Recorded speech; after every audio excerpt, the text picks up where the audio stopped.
We are pain, that's all. We are God.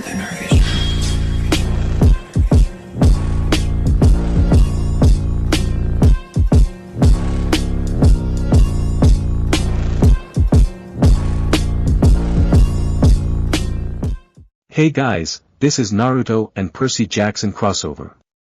The part 4 of What If Naruto Was a Demigod. Naruto finds out a secert that blows him away. He's a half-blood. With his new friends he make a new name for himself and find what he truly ever wanted. Don't forget to hit like and subscribe and check the author in the description. Let's start. Chapter 13, Help from Man's Best Friend. After a while they found a place to camp. A clear area that had trash everywhere and didn't look like much. But it was good for tonight. The camp was simply some blackest and other thing they got from Medusa's place. They felt it was better not to start a campfire. The Furies and Medusa was enough for one day and they needed sleep. It was best that nothing else was attracted to them. Alright guy, we should be sleeping in shifts, so who get first watch? Naruto asked, stretching. Watch? Asked Percy. In case any more monsters show up, don't want to be taken by surprise. Naruto explained. Okay then, I will take the first watch. Percy replied. Fine by me. Annabeth grumpily said while taking a blanket and covering up. A few minutes later, they heard her snoring. Wow, she must be really tired. Naruto blinked. We all had a rough day. Grover commented. I had worse before, but yeah. Naruto said. That was when the two noticed that Percy was already on watch. Grover fluttered with his flying shoes to the lowest branch of a tree, put his back to the trunk, and stared at the night sky, while Naruto just leaned against the tree with his eyes closed. Go ahead and sleep, Percy told them. I'll wake you if there's trouble. No problem man, Naruto replied while the goat man looked down at the ground, littered with trash. It makes me sad you guys. What does? The fact that you signed up for this stupid quest? Asked Percy. No. This makes me sad. He pointed at all the garbage on the ground. And the sky. You can't even see the stars. They've polluted the sky. This is a terrible time to be a satyr. I know what you mean, I feel sad not seeing the stars and the moon. Must be a son of Artemis thing. Oh, yeah. I guess you be an environmentalist. He glared at me. Only a human wouldn't be. Your species is clogging up the world so fast. Never mind. It's useless to lecture a human. At the rate things are going, I'll never find Pan. Pan, like the cooking spray? Naruto laughed. That is a good one, but you should know who he is talking about. Naruto paused and after a few seconds of not getting a response he sighed and said, Pan, god of the wild places. You mean like where the wild things are? Asked Percy. He knew it was a bad joke but he wanted to try and lift Grover's mood. Naruto gave a small laugh and muttered, got to remember that one. Yeah him, that is why I need to get a searcher's license. That way, I will be able to search for him, like my dad and Uncle Ferdinand. Sorry to hear about your uncle man, so what happened that having all of you satyrs to go and look for him? Asked Naruto. The god of wild places disappeared 2,000 years ago, he told them. A sailor off the coast of Ephesus heard a mysterious voice crying out from the shore, tell them that the great god Pan has died. When humans heard the news, they believed it. They've been pillaging Pan's kingdom ever since. But for the satyrs, Pan was our lord and master. He protected us and the wild places of the earth. We refuse to believe that he died. In every generation, the bravest satyrs pledged their lives to finding Pan. They search the earth, exploring all the wildest places, hoping to find where he is hidden, and wake him from his sleep. So, what will happen if you don't find Pan? Percy asked. You die like my father and uncle. Never to be seen again. Grover explained. They knew the risks. Hopefully, I will be the first to find him in 2,000 years. They fell silent after that until Naruto looked at the trash and got an idea. He then made several shadow clones and they started to clean up the area around the campsite quietly so not to wake Annabeth. I know it's not much but better to start somewhere. Naruto said simply to Grover. That and they can help keep an eye out and maybe set some traps. Grover looked like he was going to cry. Thank Naruto, it is nice to know there are some humans who still in the old ways. No problem, you should see my world. We aren't as developed as this one, but I'm sure you and the other satyrs would love it. Naruto said, cheering Grover up, then added as an afterthought, maybe that is why the gods visit it so much. It most likely the closet they will ever get to going back to ancient Greece. Maybe, Percy said, and then he tried to change the subject. So, how are we going to get into the underworld? I mean, what chance do we have against a god? I don't know. But while you and Naruto were ahead of us, Annabeth said. Oh, I forgot. Annabeth will have a plan all figured out. Percy rolled his eyes. Don't be so hard on her, Percy. She's had a tough life, but she's a good person. After all, she forgave me. Grover's voice faltered. What do you mean? Percy asked. Forgave you for what? Naruto looked up at Grover as he was suddenly interested in his pipes. Then he remembered, Talia. Talia.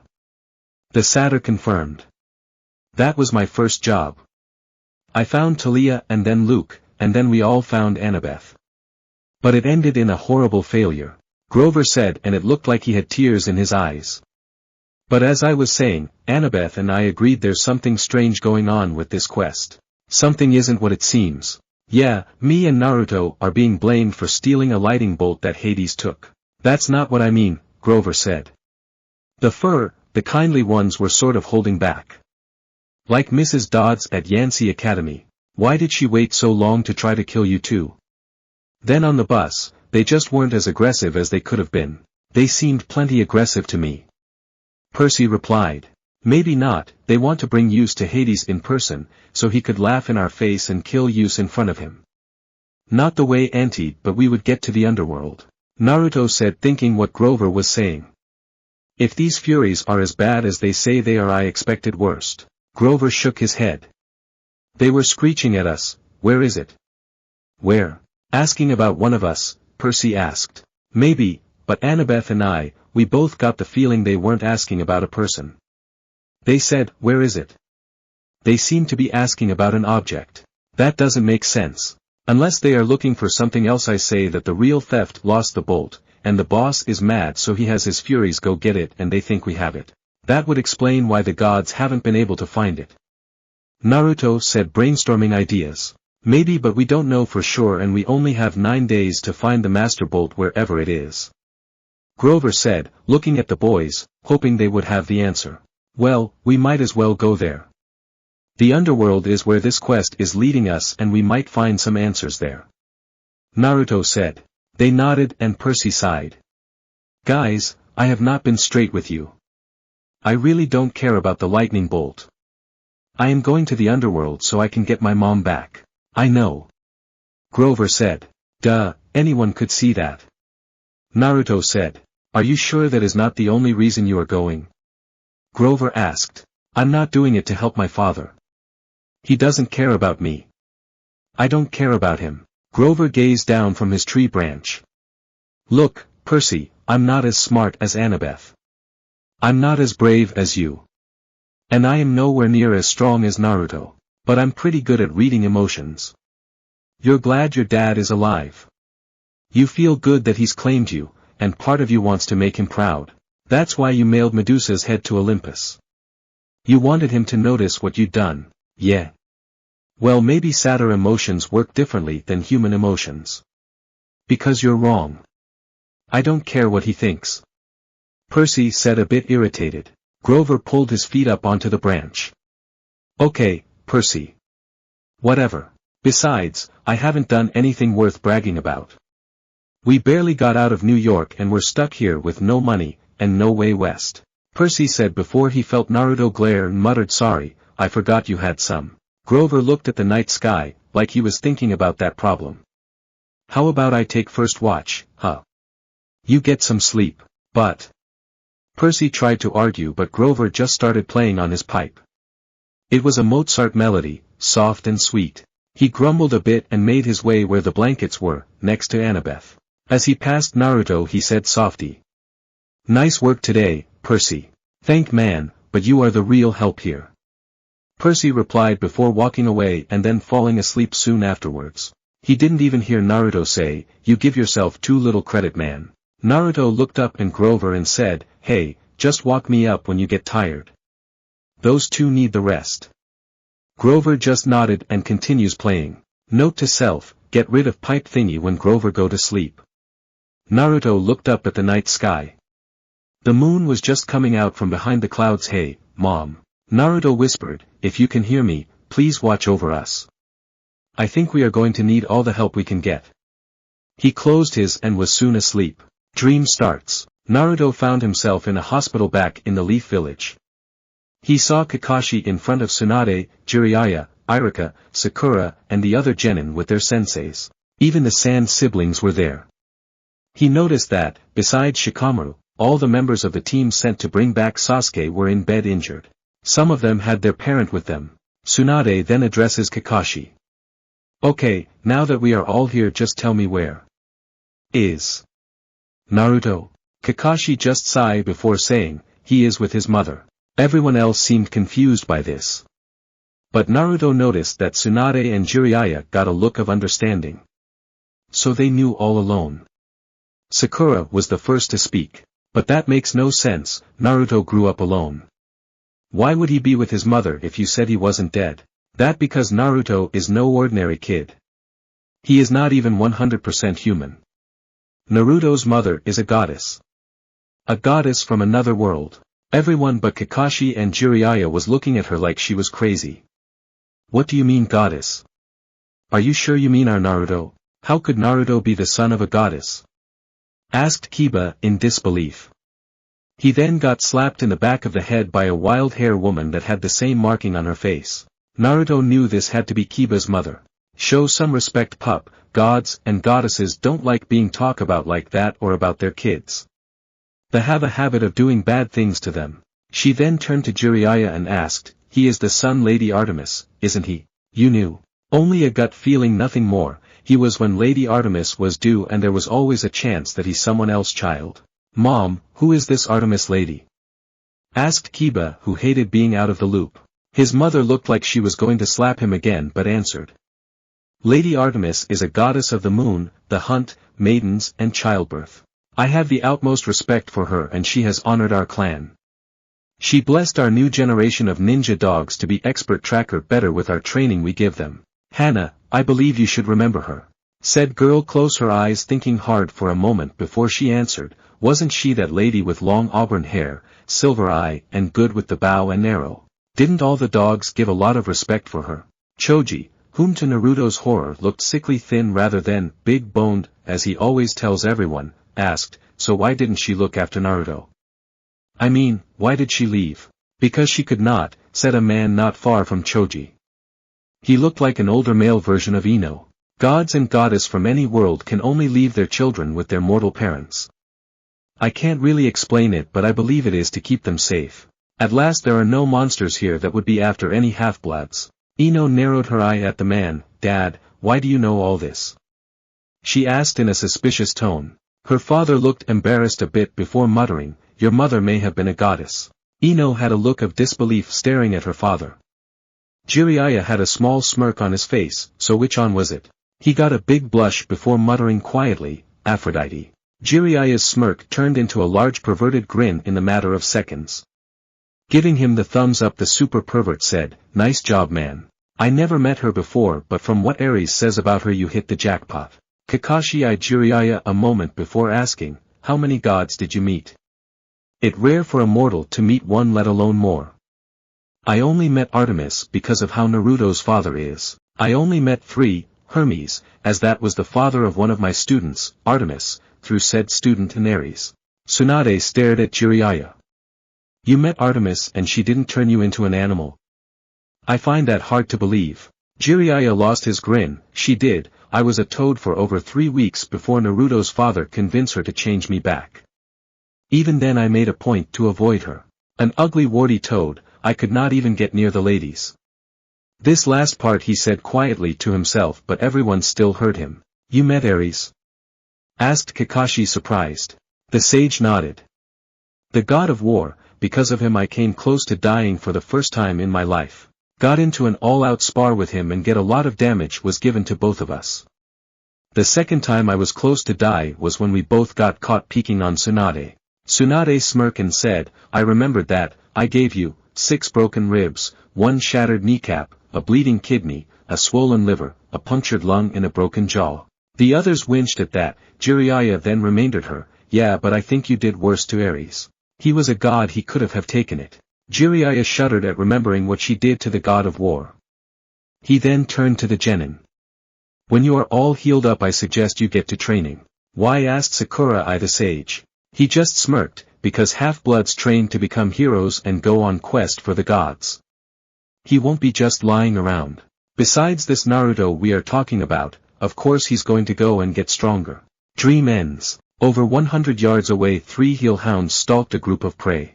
Having been around since Lord Hades unleashed a bunch of monster onto that one girl, they haven't had much luck finding any other half-bloods. Seeing a group sleeping ahead of them, they split up to attack from all sides. As the other 2 vanished, the first hellhound felt something land on his back and a stabbing pain in the sides of its neck. A second later the head was cut off. The second one got 50 yards closer before the ground beneath it gave away and the beast fell into a pit. It wasn't deep, but it was enough to daze it. It didn't have time to jump out before arrows riddled every inch of its body. The last one was 20 yards away. It spotted a sleeping girl and pounced. As it was in the air, a blonde boy appeared in front of it and smashed a strange spiral attack into its side while in mid-air. It rocketed back and crashed. The last thing it knew was a flash of bronze. Annabeth slowly woke to see Naruto dusting himself off. "Something wrong?" she asked with a yawn. "Nah, nothing to worry about. Why don't you make some breakfast while I get the other 2 up?" The girl nodded and stretched. She could not help but feel she missed something. Naruto looked up at the sleeping goat boy before shouting, "Free all you can eat veggie enchiladas." Grover awoke with a start and fell out of the tree. Naruto laughed at this. He laughed harder as Grover glared up at him muttering, "Not cool man, not cool. Sorry man, but it was too easy. Why don't you explore a little while I get Percy?" Naruto looked down at Percy and wondered what to sow here. Percy woke to the sound of a bullet train blaring. He sat up to see a bright light in the darkness. That was when his brain kick started and he screamed and dived out of the way onto the grass. "Wait, what?" Percy looked up to see Naruto holding a bright flashlight, laughing his head off. "What the hell, Naruto? What the hell? Aw man, that was too sweet. Hey Annabeth, water boy's awake." "Well, the zombie boy lives," came Annabeth's voice. "Nice job by the way, Naruto." Naruto nodded as Percy asked, "How long was I asleep?" "Long enough for me to cook breakfast," she replied while tossing Percy a bag of nacho-flavored corn chips, and to Naruto, she tossed him a bag of sour cream and onion chip from Auntie M's place. And Grover went exploring. Look, he found a friend. Percy looked like he had trouble focusing his eyes, but when he saw it, he and Naruto just blinked. Grover was sitting cross-legged with a dirty pink poodle in his arms. Percy had trouble believing this. The poodle yapped at the water boy suspiciously. Grover said, "No, he's not. Are you talking to that thing?" Percy asked dumbly, and it growled at him. "This thing," Grover warned, "is our ticket west. Be nice to him." "You can talk to animals?" Percy asked. "Well, why not? Seeing as he has an animal's butt," Naruto said, ignoring Grover's glare, and the dog snickered. "Percy, meet Gladiola." "Gladiola, Percy, and the other one is Naruto," Grover said while Percy looked to Annabeth, thinking she would crack up at any second, but she looked dead serious. "Nice to meet you." Naruto nodded, getting a yelp. Percy looked at his friend. "Don't tell me you can understand it too." Naruto shook his head. "In a way, but not like Grover. I can feel it intent, and he can understand mine. Must be a power I got from Mom. Still, was it her power that gave me the whispers of warning before my shadow clone discovered the hellhounds? Or was it someone else?" The poodle barked once again, making Grover chuckle. "Yes, I do suppose he smells like the wild." "You guys can't be serious," Percy said with annoyance. "Why are we greeting him?" "I am not saying hello, Percy," Annabeth said. "I said hello to the poodle." "You say hello to the poodle." The poodle growled. Percy relented and mumbled, "Hello, Gladiola. Now that the hellos are done, why is Pinky here?" Naruto smirked. Grover then explained that he'd come across Gladiola in the woods and they'd struck up a conversation. The poodle had run away from a rich local family, who'd posted a $200 reward for his return. Gladiola didn't really want to go back to his family, but he was willing to if it meant helping Grover. How does Gladiola know about the reward? Percy asked. He read the signs, Grover deadpanned. Duh. Of course, Percy said, while rolling his eyes. Silly me. So we turn in Gladiola, Annabeth explained in her best strategy voice, we get money, and we buy tickets to Los Angeles. Simple. I heard and made worst plans. Naruto said, saying he was all for it. Percy looked worried for a second. Not another bus. No, Annabeth agreed. She pointed downhill, toward train tracks they hadn't been able to see last night in the dark. There's an Amtrak station half a mile that way. According to Gladiola, the westbound train leaves at noon. Well, let's go already. With any luck this won't be like the Torah missions back home. The other two boys nodded, agreeing with Naruto. Remember what the boys said about the mission to find that demon cat. Annabeth just growled, hating not knowing anything. Oh, make. Artemis still being hunted. Artemis let out a sigh, having finally lost Aphrodite. She walked down a hallway and spotted her sister looking like she was in a bad mood. Something the matter, sister? Athena turned to her and replied, the sea spawn is just been given a quest to find father's bolt and my daughter is going with him. I only hope your son will keep her safe. Artemis smiled, if my son is anything like his father then he'll do more than keep her safe. He'll help her when she needs it most. Athena smiled at that and said, thank you, I hope you are right. You know you never told me anything about you finding someone. Why don't you tell me about it? Artemis just smiled and began to glow sliver. She said, nice try Aphrodite, before she vanished in a bright silver light. Only Athena snapped her fingers and muttered so close, before she changed into the form of the love goddess. Chapter 14, Train to Hell is Better Than the Road. Story starts. After explaining to Annabeth, who wouldn't give them 1 minute peace until they told her, about the missions of the cat Torah, they got the poodle back to its owner. Thankfully, much to everyone's relief, the poodle's owner was not like the Fire Lord's wife in the case of hugging the poodle to death. Even if she had poor taste in names and fur color. As they boarded the train, Naruto looked around. He had the feeling they were being watched. His friends called out to him so that he wouldn't miss the train. Not one of them noticed a tall figure wearing a large brown overcoat and hat watching them as they board the train. Quickly the figure got on two from a different car. The four of them watched as different scenes zoomed by them as the train traveled west. Naruto just sighed in thought. This got Annabeth's attention. Is something wrong, Naruto? Nah, just thinking how everything seems to be against us right now. Grover stared in worry. What do you mean? Naruto just closed his eye and said softly, we have pretty much everything to lose if we don't find that bolt. Not only do we have the biggest monsters after us like the Furies, but we also have Mr. Strike them with lighting first, ask questions never, after our butts. Thanks man, I wanted to try and forget that part, moaned Percy while Grover whimpered next to him. And that fact is I have this strange feeling there is more this quest than meets the eye. Like we are missing over half the pieces to this puzzle and we don't know what the picture is yet. The other just stared at him. Annabeth could not help agree that something is missing. The boys didn't like seeing their friend like this. He always seems to help find a bright side for everything. Don't worry man, we will find that bolt, and we can stop anything that get in the way. Though I think Ms. Dodds will come getting for you no matter what. After all the things you did to her. Grover nodded agreeing to both statements. Annabeth looked at them confused.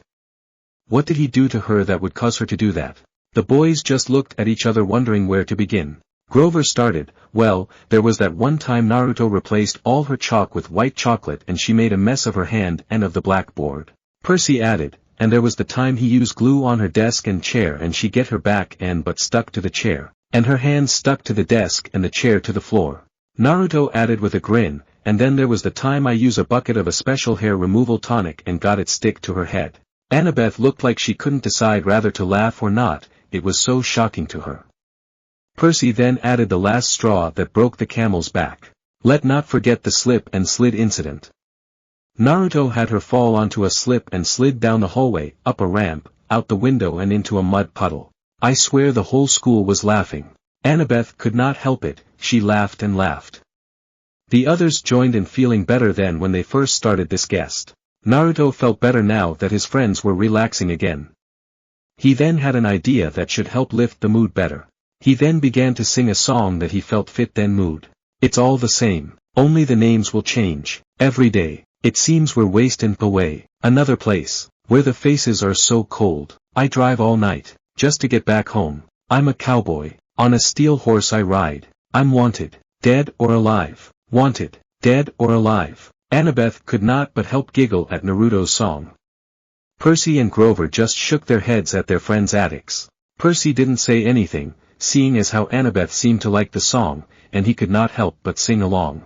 Sometimes I sleep, sometimes it's not for days. The people I meet always go their separate ways. Sometimes you tell the day by the bottle that you drink, and times when you're alone, all you do is think. Grover and Annabeth could not hold it back any longer and join in. I'm a cowboy, on a steel horse I ride. I'm wanted, wanted, dead or alive. Wanted, wanted, dead or alive. Oh alright, oh, I'm a cowboy, on a steel horse I ride. I'm wanted, wanted, dead or alive. It was nice, all of them thought, all of them singing, relaxing, not having to worry about the quest for monster for a moment. When I walk these streets, a loaded 6-string on my back, I play for keeps, 'cause I might not make it back. I've been everywhere, oh, yeah, still I'm standing tall. I've seen a million faces, and I've rocked them all, 'cause I'm a cowboy, on a steel horse I ride. I'm wanted, wanted, dead or alive. And all of them laughed and for a while they couldn't stop. They all felt better, it was as if they never left camp. After calming down they started to relax while the train moved. Naruto and Percy watched the many scenes roll by. There was one time they both saw a large golden loin for a few seconds before it was gone. Naruto had a ball when a group of centaurs ran alongside the train. A younger looking in waved at them and Naruto gave them all a hang loose sign which got all of the centaurs to give it back, all hooting and hollowing before running out of sight. Naruto's mind began to drift back to camp, and all of his friends there. How he would fight with Clarice, pull pranks on the Hermes and other cabins. He gave a little chuckle at that. He knew even Mr. D found his pranks funny, epically those done on Chiron. He also liked spending some time at the forge making some new weapons. That reminded Naruto to talk to Charles about doing something about that lighting sword he got from Grandma Tsunade. Since it was broken she had no problem that he could have it. He hoped that Charles could fix it, 'cause he knew that he couldn't. He also had to think of idea for new weapons for his friends. Percy need more than his sword and some kind of long-range weapon. The bow and arrow is out, so maybe a spear or a javelin. And Annabeth could use another weapon, something that fits her style. Something that confuses the enemy. I'll figure something out. Clarice could see any weapon really, but I think a short sword could be good for her, and make it a special weapon that will physic the enemy.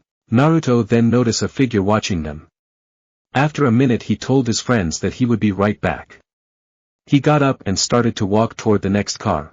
The figure got up when he was put of sight and followed him. As soon as he entered he was grabbed and slammed into the wall next to the door, his hat flying off. The figure's one eye wide and a bronze blade was pointed at his eye. So, care to explain why you are following us? The Cyclops raises his hand in surrender and said in a gravel tone, easy there, I mean no harm. My name is Ryodan, I am one of the head Cyclopes of our father, Lord Poseidon. Naruto stared at the monster, okay, why are you here? Ryodan said, I am here on orders of Lord Poseidon. He wanted me to check on his son and make sure he is in good hands. He does not want his son in danger because of his brother's actions. Naruto just stared at the Cyclops, and then he remembered something that Percy told him when he was younger.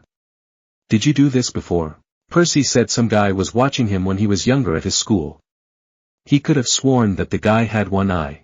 Ryodan lowered his hand and said, it was not me but another Cyclops. He was worried for his son's safety.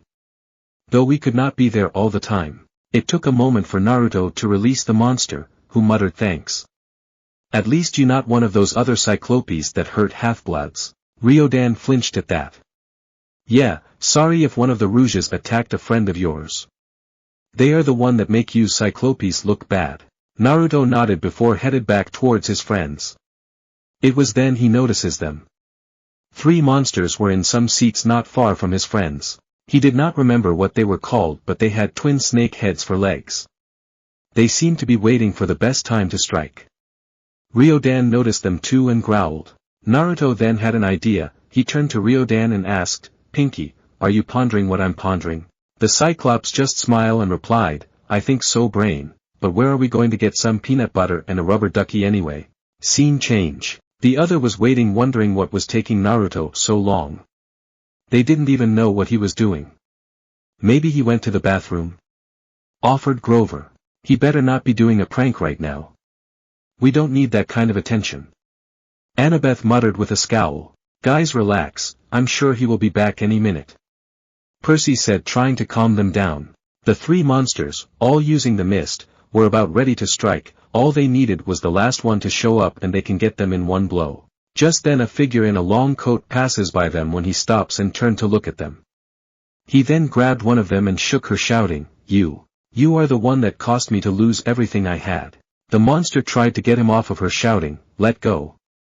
You got the wrong person. Let go right now or I'll." "Is there a problem here?" asked a voice, and they all noticed a train official behind the man. "I'm going to ask that all four of yous to come with me." All three monsters made their way to the other car, planning on killing them before going for the half-bloods. As the man closed the door, the one in front made her move. She pulled out a dagger and made to stab the official in front of her.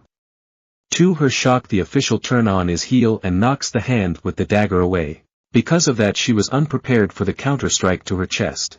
She was knocked close to the wall, and the last thing she knew was the man getting a bronze sword out of nowhere and stabbing it into her face. The second one attacks the man in front of her, only for her dagger to get blocked by a second sword. The official then poofed into smoke and became Naruto. The third monster tried to help, but Ryodan used his larger body and pinned the monster underneath him. The second tried to attack several times, but Naruto blocked every single one of them. She then gave an evil smile and uses her snake legs to wrap and bite Naruto, only for him to poof and became a briefcase. She had no time to react when an arrow pierced her chest. Follow but two more arrows. The third one tried to slip away from the Cyclops, only for Ryodan to lift her up and throw her straight at Naruto. Naruto jumped up and did a spinning kick that sent the monster out the train window. She was out of sight in seconds. Ryodan just picked up his hat and laughed. "I see that Lord Poseidon has nothing to worry about. His son could not be in better hands." He then held out his hand, which Naruto shook. "Not a problem, he is my friend, I always look out for them. Just warn Poseidon that his son is going to have a bone to pick with him when they meet." Ryodan frowned at this but nodded all the same. He then went down the end of the train while Naruto headed back to his friends. "Hey guy, what did Miss O make? Why ramen is food for of a goddess." Artemis sat in one of the gardens near her temple on Mount Olympus eating a bowl of ramen. She has not had a bowl in a long time and felt like she needed some. Athena walked up to her and sat down next to her. "Not running from Aphrodite today?" Artemis just gave a small smirk and replied, "I got something ready for her that should get her out of my hair for a few days. Do you want any?" Athena looks at the other bowl beside Artemis with a raised eyebrow but took it all the same. After breaking the chopsticks and trying some, she said, "I never figured you would like food like this." Artemis shrugged and replied, "It's not like this could kill us, besides when I was carrying Naruto I craved many different types of ramen." Athena nodded and said, "So I was right." "Oh," was all Artemis said, her half-sister, and slurping some more noodles. "I mean no disrespect, sister, it is just the way I see there are two ways you could have gotten a child. Carrying him like some of the other goddesses, or do it like I do. And the way you kept from avoiding Aphrodite, I figured it was the formal." Artemis nodded, yes, his father was one of a kind, so different from Orion, yet they were somewhat the same. Athena nodded as she sat up still eat her ramen. "I can see that your son will be a new hero all half-bloods, future and present, will look up to." Artemis smiled in thanks at her half-sister as she left. No sooner than when Athena was gone, Aphrodite showed up. "You are not getting away this time until you tell me everything." Artemis smiled, that wasn't seen by the love goddess, and said, "Of course, but first would you like some?" She held out the bowl of ramen to her. Aphrodite just looks at what was offered to her and she let out a scream, "How can you even eat that unhealthy, bitch?" She ran after that. Artemis just chuckled, "I knew there was a reason I love this stuff." And went back to her bowl. Chapter 15, Predator and Prey, The Hunt in the Skies. The next 2 days were quiet as the train took them west. They didn't see any more monsters, which was a good thing for them. They relax on the ride but still kept their guard up. Naruto took to leaving some shadows clones when they sleep. Naruto stayed up the most out of his friends. The moon always seemed to be shining brightly and Naruto always felt energized and ready for action. He kept watching it, think of the meeting he will have with his mother when they finish the quest. He knew they would meet. They were heading back towards empty Olympus after they got the bolt. Naruto sighed. He wanted to really meet her but part of him was scared.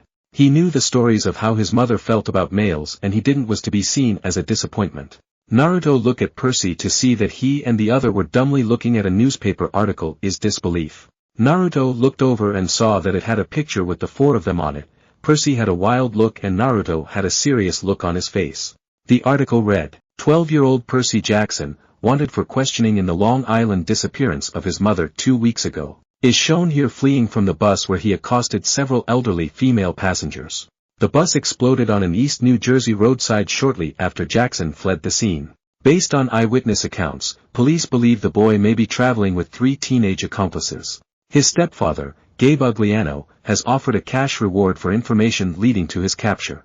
He also stated that they should get the blonde one. Naruto, we believe, is the boy's name, for he was with Percy Jackson when he went with his mom on a trip. Well, that's going to make this a little harder. Naruto commented sarcastically. Don't worry, Annabeth reassured the mortal police could never find us. For some reason, she did not sound all that sure about it. Later that night the only that really could sleep was Grover. Naruto just stared restless at the moon while Percy could not sleep with all of Grover's snoring. What was worst was that Grover's shoes kept falling off and they kept having to fix them. So, Annabeth asked Percy, once they had gotten Grover's sneaker readjusted. Who wants your help? What do you mean? He asked. When you were asleep just now, you mumbled, I won't help you. Who were you dreaming about? Percy seemed reluctant for a moment before he caved in and explained what was going on in his dream. Annabeth was quiet for a long time. That doesn't sound like Hades. He always appears on a black throne, and he never laughs. He offered my mother in trade. Who else could do that? Percy countered. I guess, if he meant, help me rise from the underworld. If he wants war with the Olympians. But why ask you to bring him the Master Bolt if he already has it? Annabeth guessed. I don't think it's Hades. Naruto said for the first time. Can you describe that place again? Percy did and got Annabeth thinking, that really sounds like Tartarus. Tarwada? Asked Percy. Tartarus is the deepest darkest pit in the underworld, explained Annabeth. It is where the monsters go when they are killed. If that is true that means that Hades might not have the Master Bolt. That must have been what the kindly ones were after. So, we are right back where we started. No idea who has the bolt, and no clue how to find it. I think the answer though is still in the underworld. It's pretty much the only lead we have. Naruto said. Even so. Annabeth started, we can't barter with Hades, he can't really be trusted. He's deceitful, heartless, and greedy. I don't care if his kindly ones weren't as aggressive this time. This time? The boys asked. Her hand crept up to her necklace. She fingered a glazed white bead painted with the image of a pine tree, one of her clay end-of-summer tokens. Let's just say I've got no love for the Lord of the Dead. You can't be tempted to make a deal for your mom. What would you do if it was your dad? Asked Percy, a bit angry at her for saying to forget his mother. That's easy, she said. I'd leave him to rot. You're not serious. Percy asked while Naruto stared at the girl in disbelief. Annabeth's gray eyes fixed on the two boys. She wore the same expression she'd worn in the woods at camp, the moment she drew her sword against the hellhound. My dad's resented me since the day I was born, she said. He never wanted a baby. When he got me, he asked Athena to take me back and raise me on Olympus because he was too busy with his work. She wasn't happy about that. She told him heroes had to be raised by their mortal parent. But how? I mean, I guess you weren't born in a hospital. I appeared on my father's doorstep, in a golden cradle, carried down from Olympus by Zephyr the West Wind. You'd think my dad would remember that as a miracle, right? Like, maybe he'd take some digital photos or something. But he always talked about my arrival as if it were the most inconvenient thing that had ever happened to him. When I was 5 he got married and totally forgot about Athena. He got a regular mortal wife, and had 2 regular mortal kids, and tried to pretend I didn't exist. Percy didn't know what to say to that, so he looked out the window just as the lights of nearby city passed by. He wanted to make her feel better after she said all that. My mom married a really awful guy, he started, and she turned her head back to him. Grover said she did it to protect me, to hide me in the scent of a human family. Maybe that's what your dad was thinking. Annabeth kept worrying at her necklace. She was pinching the gold college ring that hung with the beads. Naruto guessed it was her dad's. At least you guys had family. The others stared at him. I have been alone as long as I can remember.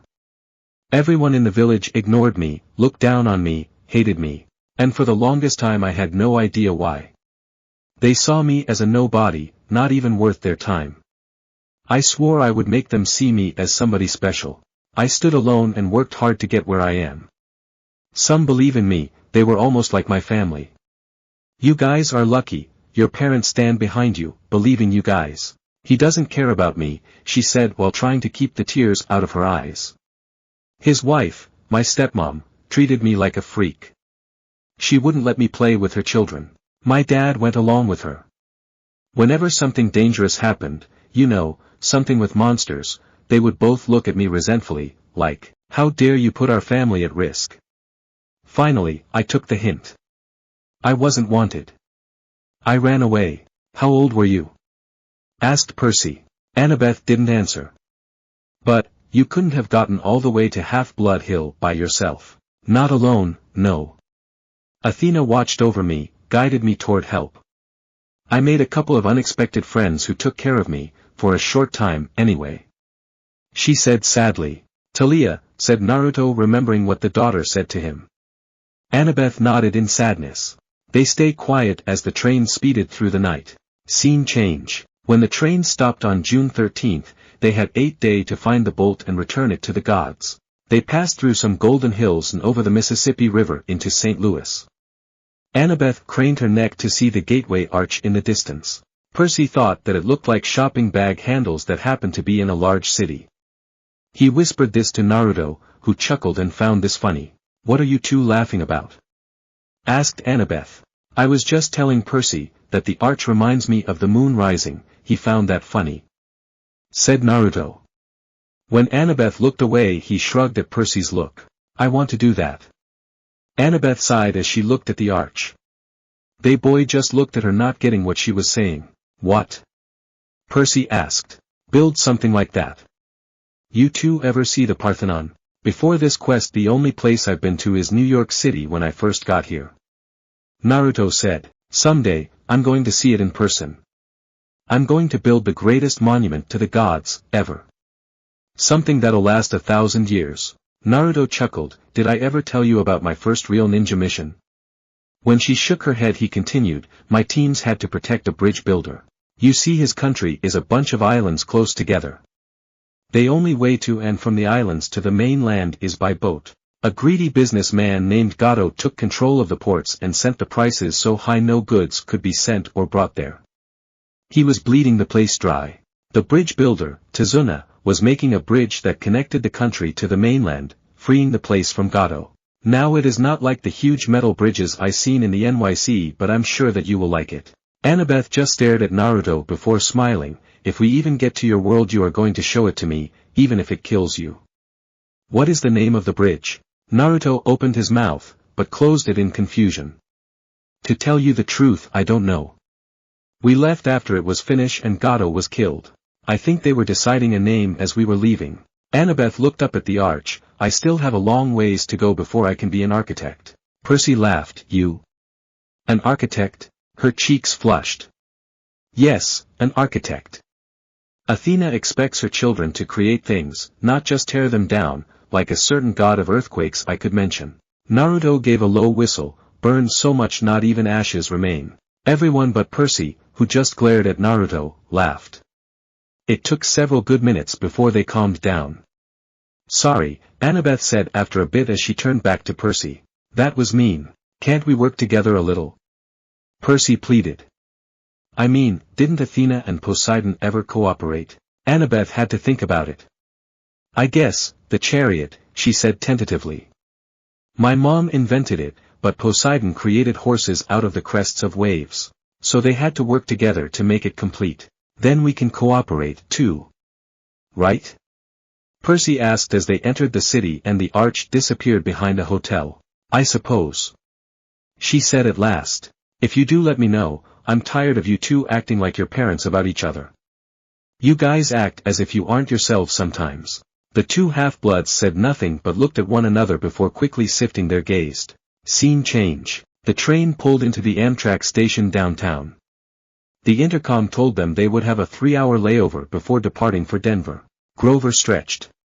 Before he was even fully awake, he said, food. Come on, goat boy, Annabeth said. Sightseeing. Sightseeing. The Gateway Arch, she said. This may be my only chance to ride to the top. Are you coming or not? The boys exchanged looks but shrugged. It wasn't like they had anything better to do. Percy didn't want to, but he was bored and he didn't feel like letting her go alone. Grover's stomach grumbled, as long as there's a snack bar without monsters. The arch was about a mile from the train station. Late in the day the lines to get in weren't that long. They threaded their way through the underground museum, looking at covered wagons and other junk from the 1800s. It wasn't all that thrilling, but Annabeth kept telling them interesting facts about how the arch was built, and Grover kept passing the two boys jelly beans, so it was not all bad. Though, Naruto kept thinking. Irika would love to have her as a student. Note to self, have the two meet each other when I go back. Percy kept looking around them and asked Grover, smell anything? The goat man took his nose out of the jelly bean bag long enough to sniff.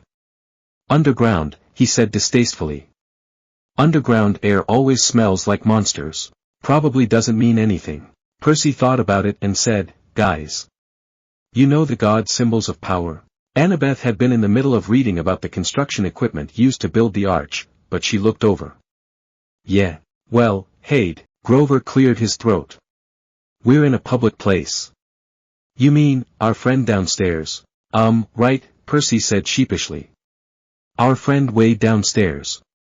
Doesn't he have a hat like Annabeth's? You mean the Helm of Darkness, Annabeth said. Yeah, that's his symbol of power. I saw it next to his seat during the Winter Solstice Council meeting. He stared at her and asked, he was at the solstice. She nodded. It's the only time he's allowed to visit Olympus, the darkest day of the year. But his helm is a lot more powerful than my invisibility hat, if what I've heard is true. It allows him to become darkness, Grover confirmed. He can melt into shadow or pass through walls.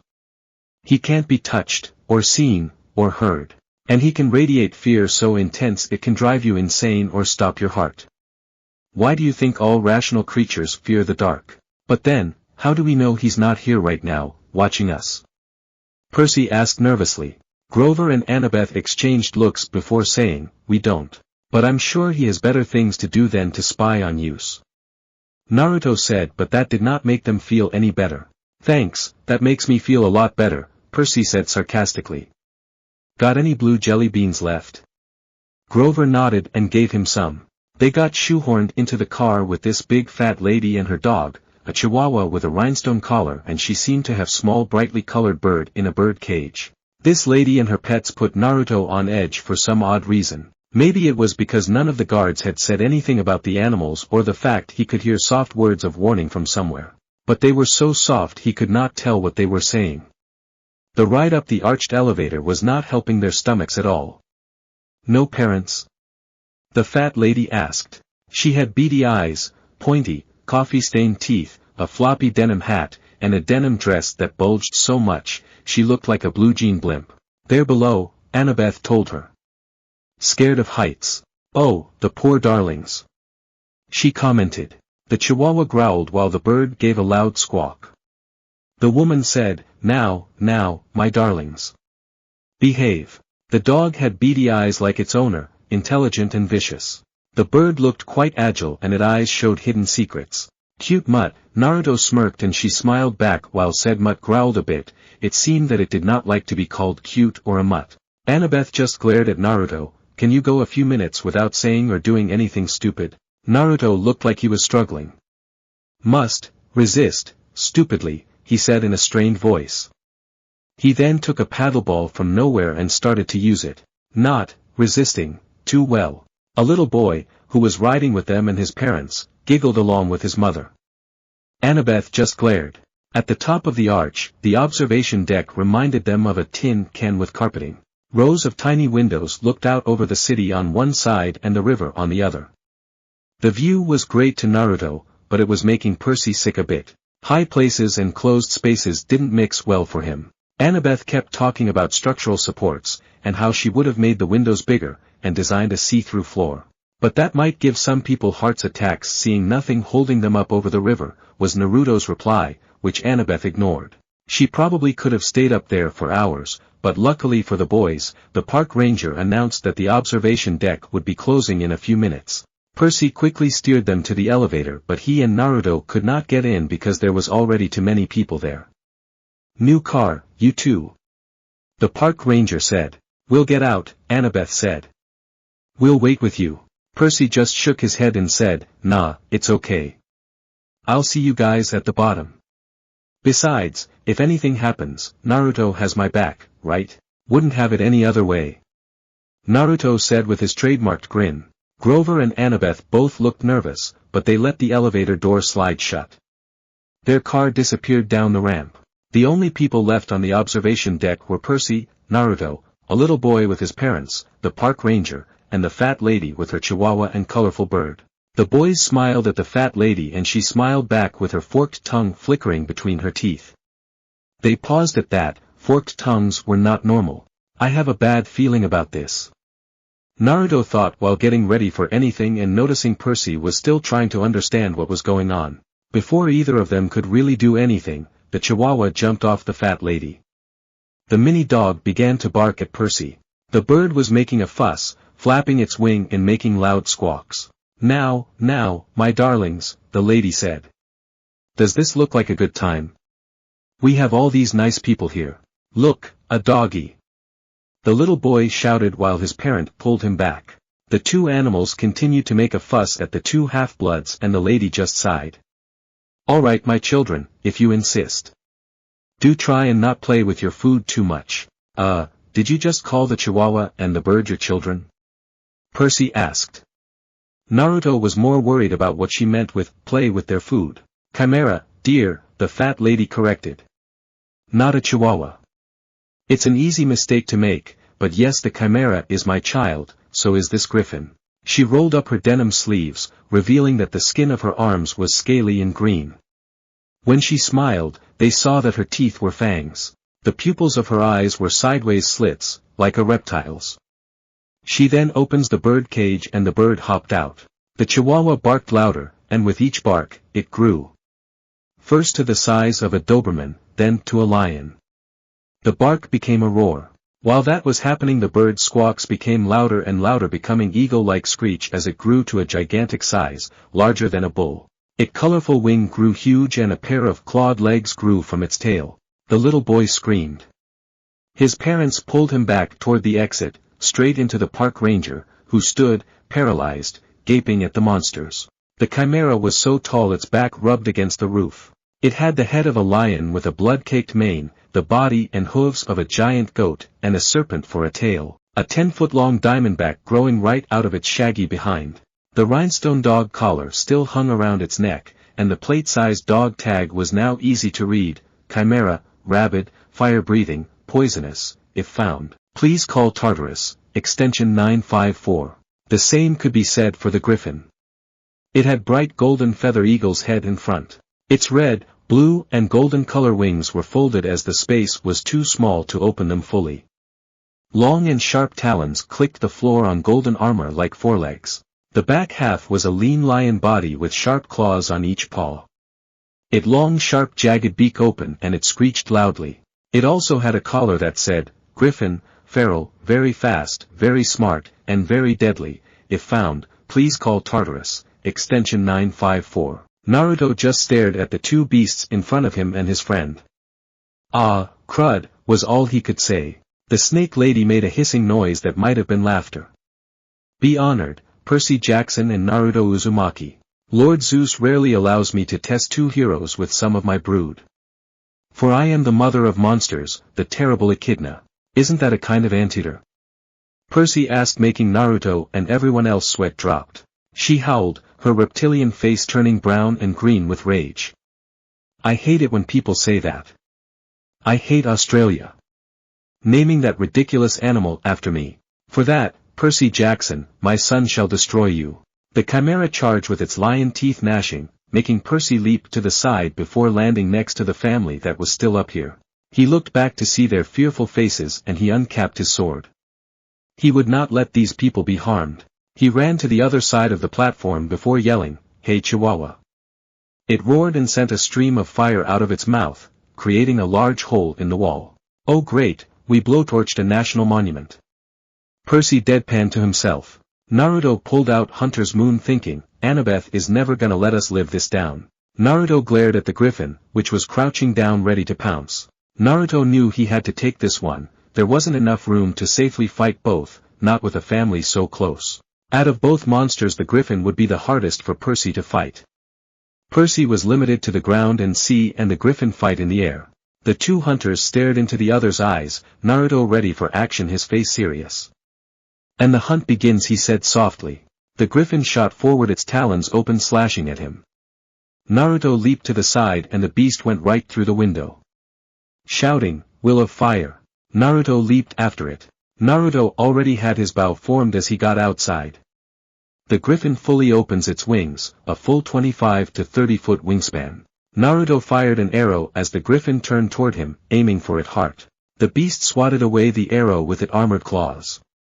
Naruto flew back and sent 3 more arrows. The griffin flapped its wing hard several times, causing wind to pick up and the arrows to be blow, of course. Naruto gritted his teeth, it can block my arrows so easily. Okay, let's try close range combat. He split the Hunter Moon into its blade form and speed at the griffin.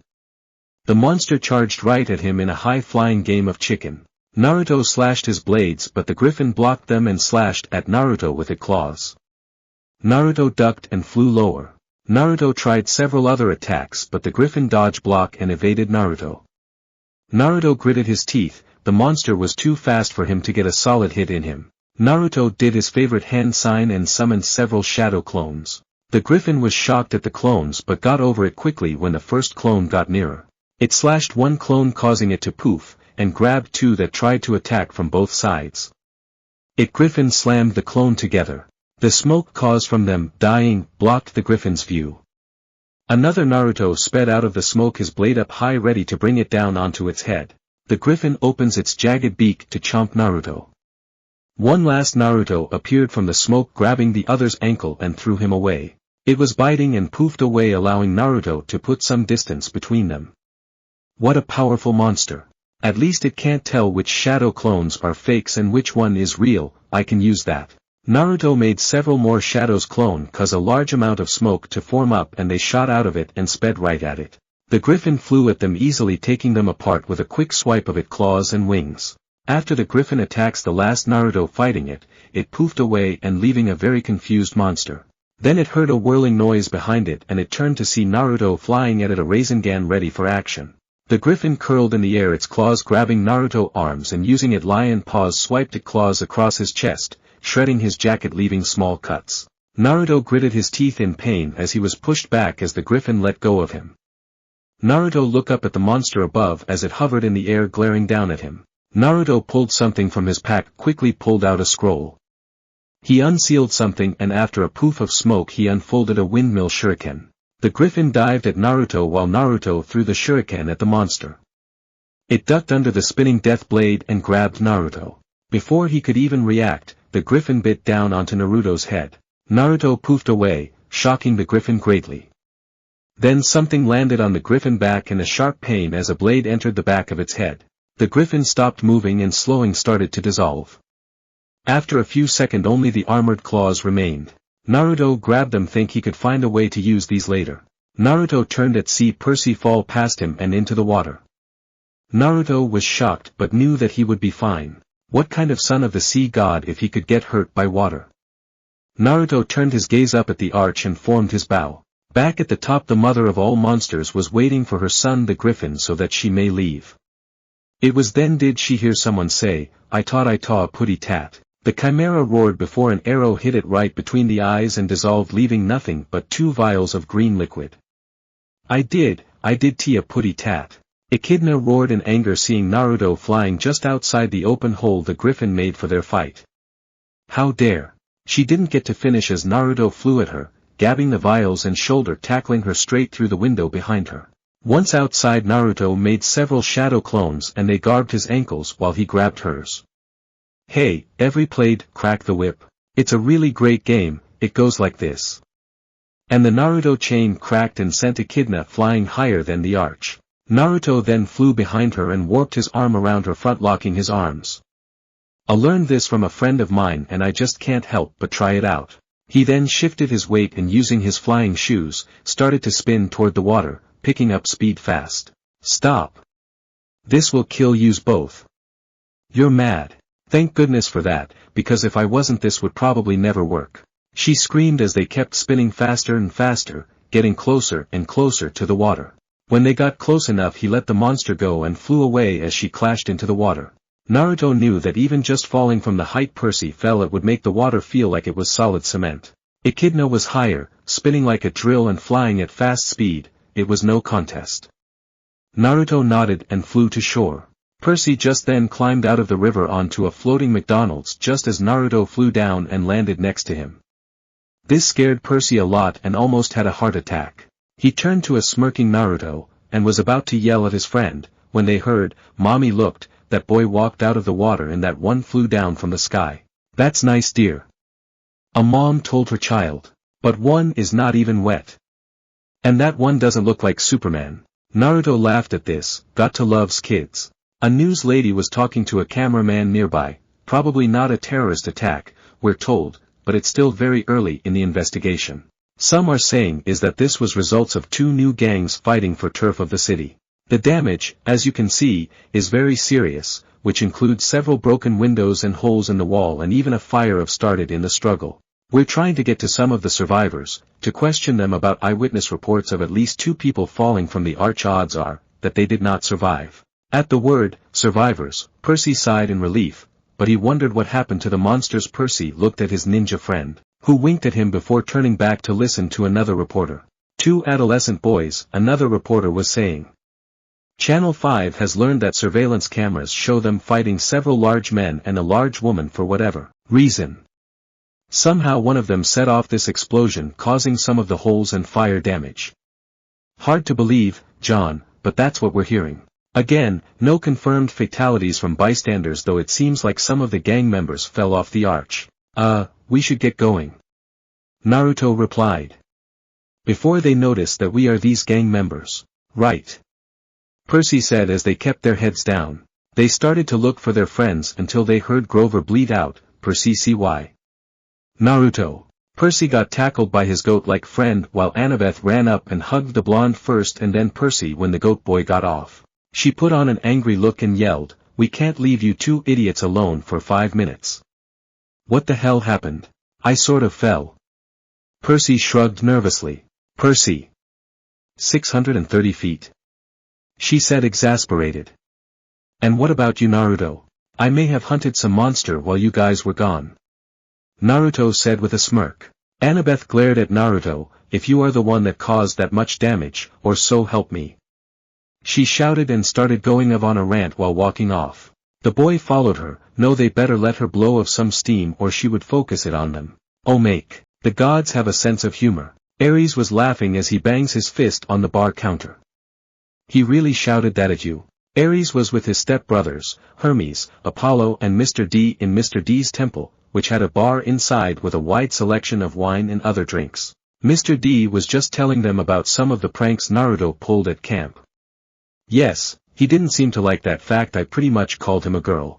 Apollo laughed and asked, "And what did he do some of the campers?" "Well, he somehow got those twins of yours Hermes in these most laughable outfits that they cause Aphrodite brats to faint. It was too funny, and they tried to get him back but they could never get him with anything." Hermes laughed loudly, proud of his grandson. If he can prank his kids and not get pranked back he had to be good. Mr. D they pulled out the thing he really wanted to show, and take a look at what the brat did to that cheating horse, he said showing them a photo. They stare at the photograph quite for about 5 seconds before they could not take it anymore. Hermes and Apollo fell out of their stools laughing too hard. Ares had his head on his arm pounding his fist hard on the counter, caused their drinks to spill all over. Mr. D just smirked, he was never going to let Chiron hear the end of this. That's it for part 4. Thank you for watching and see you in the next video.